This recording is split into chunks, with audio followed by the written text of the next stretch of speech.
चुनाव ट्रैकर हमारा वीडियो भी है और पॉडकास्ट भी है, इसीलिए हम इसको कहते हैं वॉडकास्ट और मैं हूं संजय पुगलिया।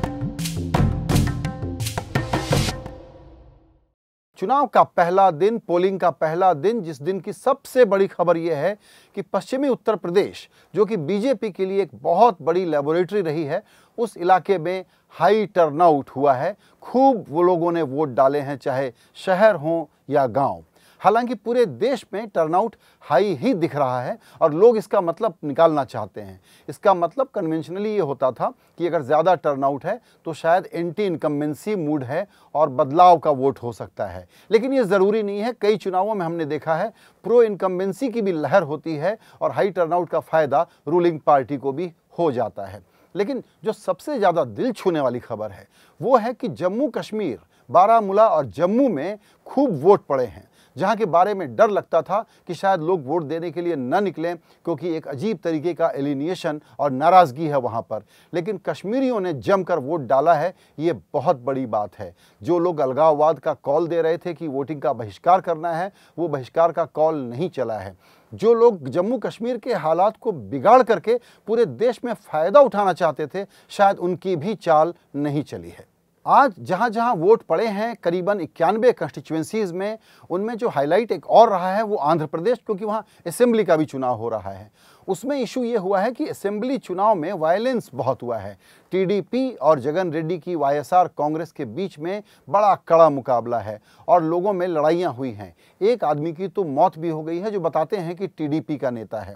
सुबह सुबह आज नायडू ने यह भी बहुत कंप्लेन की कि यहाँ पर ईवीएम काम नहीं कर रहा है, वो बहुत बड़े पैमाने पर रीपोलिंग की मांग कर सकते हैं। अगर हम बाकी इलाकों की तरफ लौटें तो महाराष्ट्र में जहां चुनाव हुआ है, विदर्भ, वो चूंकि फार्म वाला इलाका है, खेती का इलाका है, तो फार्म डिस्ट्रेस का वहां क्या हाल होने वाला है ये हमको पता लगेगा यहां का वोटिंग फाइनली जब काउंट होगा 23 मई को, उसके बाद ही। लेकिन हम ये एक अंदाज़ लगा सकते हैं कि सभी जगह बालाकोट, पुलवामा एयर स्ट्राइक के बाद जो हम समझते थे कि माहौल में कोई बड़ी तब्दीली है, वो शहर और गांव में जो बातें आज छन करके आ रही हैं, लोगों से हो रही है, शायद लोगों के मन में उनकी ज़िंदगी के जो रोज़ाना के मुद्दे हैं वही डोमिनेट कर रहे हैं। यानी रोज़गार क्या क्या होगा, कमाई का क्या होगा, खेती का क्या होगा, किसानी का क्या होगा, भविष्य हमारा कैसा है, हमारी सुविधाओं का क्या हाल है। और अगर ये मुद्दे हैं तो आप ये मान करके चलिएगा कि ये चुनाव बहुत क्लोज है, कांटे वाला मुकाबला है और इसको अभी कॉल कर लेना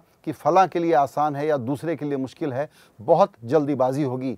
7 फेज़ का चुनाव है, अभी 40 दिनों तक ये काम चलेगा और जैसा मैंने कहा कि चुनावी ट्रैकर में हम इन खबरों की एनालिसिस, इसकी डिकोडिंग, नेता क्या कहता है और दरअसल उसके लिए, उसका आपके लिए क्या मतलब है, ये हम आपको समझाते रहेंगे।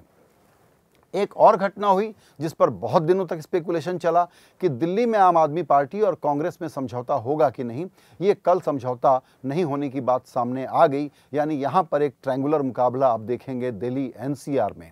इसके अलावा जो बातें बताने लायक हैं उनमें एक बड़ी हाईलाइट और है।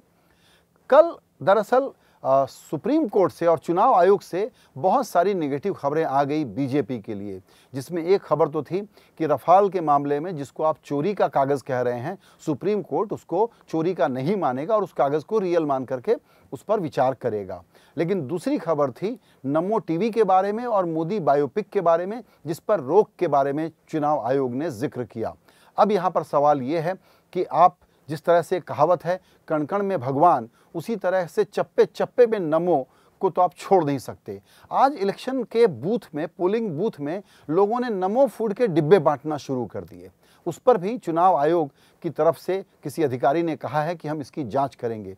चुनाव आयोग के सामने जो सबसे बड़ा चैलेंज इस वक्त है वो ये है कि क्या आप रियल टाइम इन वायलेशंस को, कानून के साथ खिलवाड़ को, जो जिसको कहते हैं एज पे वॉक करना, उसको आप रोक पाएंगे। चुनाव फ्री एंड फेयर हो, इसके लिए चुनाव आयोग इन चैलेंजेस को निपटने के लिए रियल टाइम में कितना तैयार है ये देखना होगा। घटना हो जाए, मैनिपुलेशन हो जाए, उसके बाद आप एक वार्निंग दे दें, सिर्फ उससे तो काम चलेगा नहीं।